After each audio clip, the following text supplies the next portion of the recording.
समाजात घडणाऱ्या घटना पाहण्यासाठी निर्भीड निष्पक्ष चॅनल म्हणजे संपादक संजय कारंडे यांचं Ajinkyatara news channel. Ajinkyatara news चॅनलला लाईक करा, शेअर करा.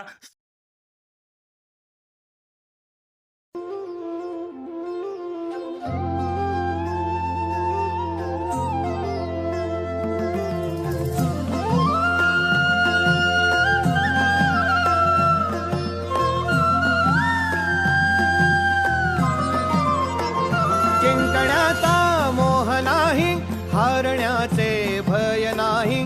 जिंकण्याचा मोह नाही, हारण्याचे भय नाही. स्वामी शक्ती ज्याच्या पाठी, वेदनेच्या सुटती गाठी. स्वामी शक्ती ज्याच्या पाठी, वेदनेच्या सुटती गाठी.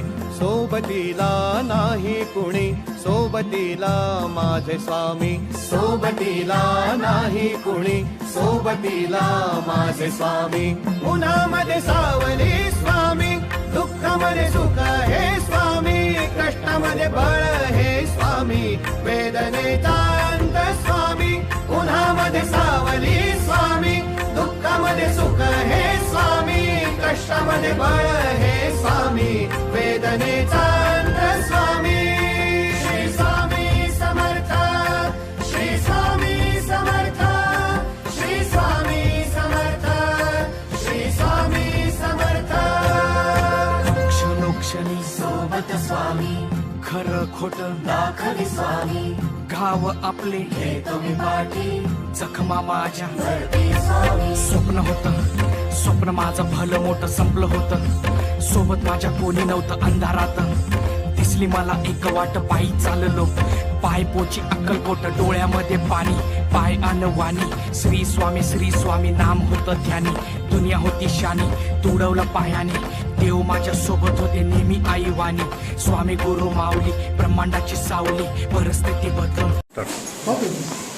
अनंत कोटी ब्रह्मांड राजाधिराज उभरा श्री स्वामी समर्थ महाराज, ब्रह्मीभूत सद्गुरू परमपूज्य पिठले महाराज, ब्रह्मीभूत सद्गुरू परमपूज्य मोरे दादा आणि तुम्हा आम्हा सर्वांचे श्रद्धास्थान अखिल भारतीय स्वामी समर्थ गुरुपीठाचे पीठाधीश परमपूज्य गुरुमाऊली अण्णासाहेब मोरे यांना त्रिवार वंदन. गुरुपुत्र आदरणीय चंद्रकांत दादासाहेब, नितीन भाऊसाहेब, गिरीश आबासाहेब यांना वंदन. उपस्थितांना सुद्धा श्री स्वामी समर्थ.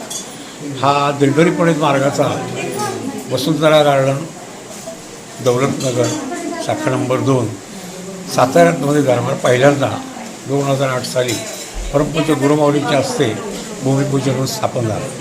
त्यापूर्वी इथं साप्ताहिक केंद्र होतं. आम्ही त्यावेळेला विनंती केली गुरुमाऊलींना की साताऱ्यात स्वधर्म दिंडोरीसारखा व्हावा. तेव्हा ती इच्छेचे पूर्तता त्यांनी ज्या वेळेला मेळावा होता कोटेश्वरमधला 2007 साली, त्यावेळेला त्यांनी इथं येऊन भूमिपूजन केलं आणि 2008ला हा दरबार स्थापन झाला. आणि ह्या दिंडोरी पुणे मार्गातून स्वामी सेवेचं आज देशविदेशात सुद्धा मार्ग पोचलेला आहे. जवळजवळ त्यावेळेला 108 केंद्र होती, त्यातलं सातारा केंद्र होतं. आता 8,000च्या वर केंद्र झालेली आहेत. ही दिंडोरी पुणे स्वामी समर्थ सेवा केंद्र ही नुसती जपमाळ किंवा पारायण याच्यापुरती मर्यादित नसून गीतेचे 18 अध्याय असल्याप्रमाणे 18 अध्यायाप्रमाणे 18 विभाग ह्या कार्यरत आहेत. त्यामध्ये प्रश्नोत्तर, विनामूल्य प्रश्नोत्तरातून प्रापंचिक समस्या सोडवल्या जातात. विवाह संस्कार आहेत, बालसंस्कार, तुमचं गर्भसंस्कार, शिशुसंस्कार, याबद्दल युवा संस्कारसुद्धा या मार्गातून मारले जातात. कारण माऊली म्हणतात, संस्कार केले तर संस्कृती टिकेल, संस्कृती टिकेल तर धर्म टिकेल, आणि धर्म टिकला तर राष्ट्र टिकेल. आणि याच काळाची गरज आहे. त्याप्रमाणे ग्रामाभियानातून 18 विभागाचंही प्रदर्शन, वास्तुशास्त्र असेल, कृषी विभाग असेल, किंवा तुमचं एक गड संवर्धन असेल, नदी स्वच्छता असेल, हे जे विभाग आहेत हे आपल्या मानवाच्या कल्याणासाठी आहे. त्या आपण सेवा ह्या केल्या पाहिजेत. आणि त्या सेवा प्रत्येक खेडोपाडी गावागावात त्या पोचल्या पाहिजेत. आणि त्यासाठी आपली टीम, ग्रामअभियान टीम तयार झाली पाहिजे. अशी प्रत्येक केंद्राची ग्रामअभियान टीम तयार झालेली आहे. आणि ती प्रत्येक खेडेगावात साप्ताहिक केंद्राच्या रूपानं ही सेवा पोचवली जात आहे. आणि त्यामुळं काय होतं, ग्रामअभियानात महाराजांचं कार्य आज या कलियुगाचे चालक, मालक, पालक पूर्ण दत्त अवतार ते स्वामी समर्थ महाराज आहेत. स्वामी चरित्र सारामृतात प्रस्तावनेतच दिलेलं आहे की पहिला जे प्रकट दिन होतो तो चैत्र शुद्ध द्वितीयेला, तो पाडव्याच्या दुसऱ्या दिवशी. ती 8 वर्षाची बालक मूर्ती पंजाबमध्ये शेली खेडेगावात धरणी दुभंगून आलेली आहे. म्हणजे अयोनी समर्थ असलेला हा अवतार अगदी म्हणजे बाकीचे दशावतार विष्णूंचे बघितले तर आईच्या पोटी जन्मलेले आहेत, पण हाच एकमेव अवतार असा आहे की पृथ्वीच्या पोटातून धरणी दुभंगून आलेला आहे आणि तो अगम्य असा अवतार आहे.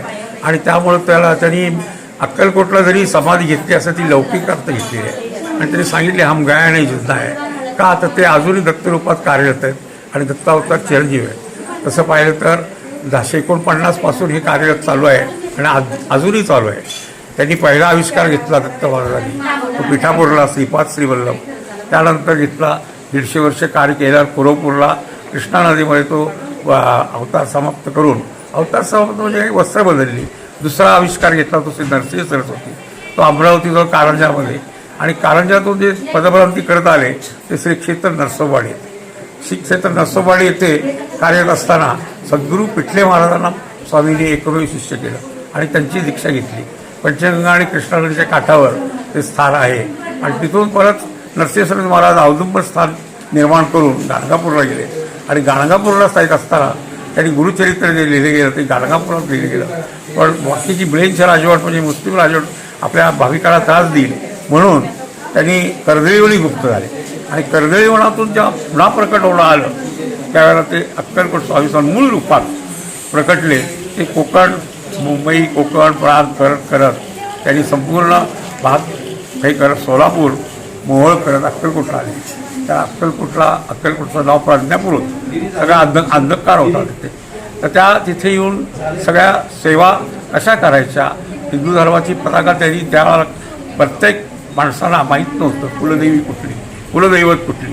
तर ते आले, ते बसले होते खंडोबाच्या मंदिरात आणि काय म्हणत होते, शिवहर शंकर नमामि शंकर, शिवशंकर शंभो. म्हणजे आपल्याला जसे आईवडील आहेत तसे कुळाला आईवडील आहेत. तेव्हा महाराज नेहमी प्रश्नोत्तर तिथं करायचे आणि तेच कार्य दिंडोरी मार्गातून आज चाललेलं आहे.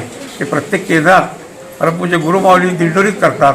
ते जर एकटे प्रश्नोत्तर करत असते तरी तर रांग लागली असते. पण त्यांनी प्रशिक्षित केले काही जे सेवेकरी आहेत ते त्या जिल्ह्यात गावात केंद्रात प्रश्नोत्तर करत असतात. आणि मग ते खंडोबाच्या मंदिरात बसल्यानंतर त्यांनी ते तिथले येणाऱ्यांचे प्रश्न सोडवले आहेत.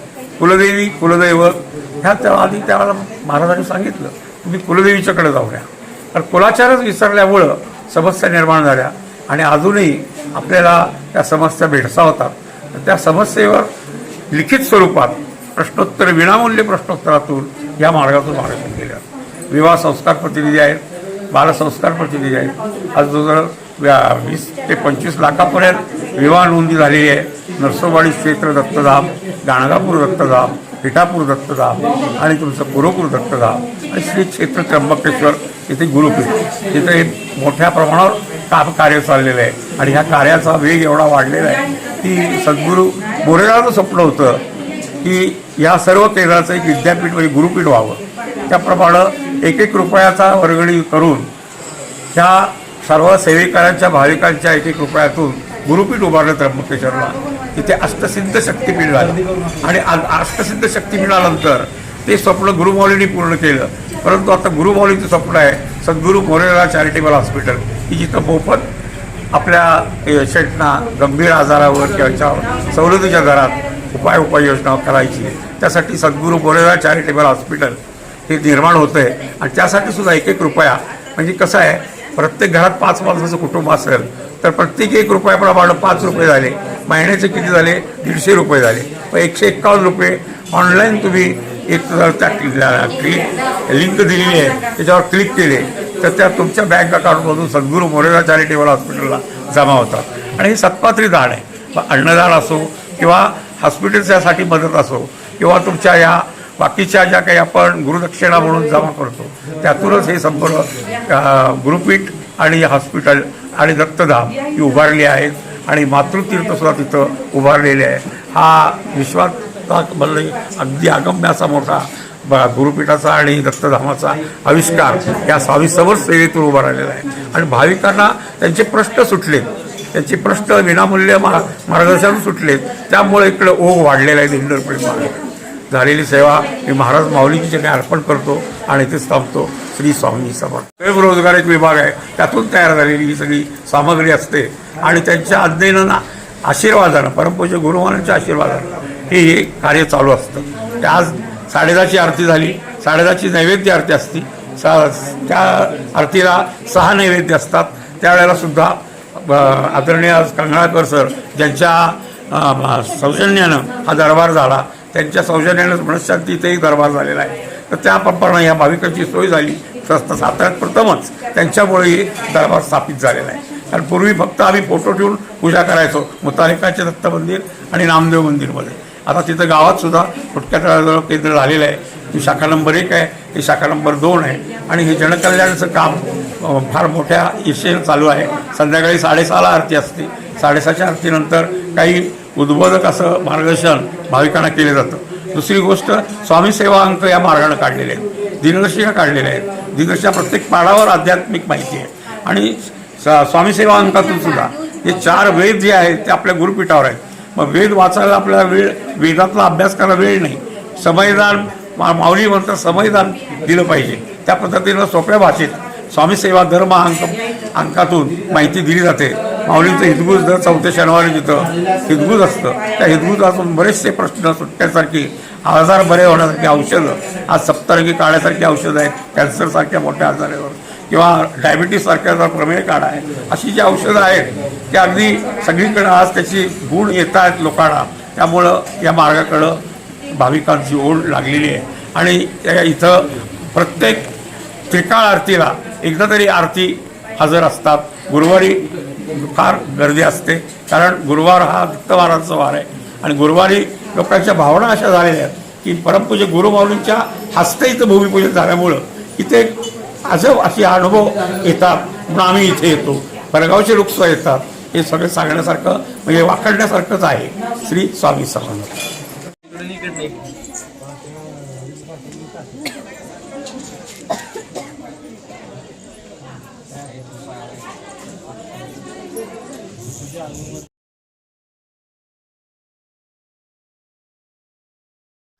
समाजात घडणाऱ्या घटना पाहण्यासाठी निर्भीड निष्पक्ष चॅनल म्हणजे संपादक संजय कारंडे यांचं Ajinkyatara news channel. Ajinkyatara news चॅनलला लाईक करा, शेअर करा.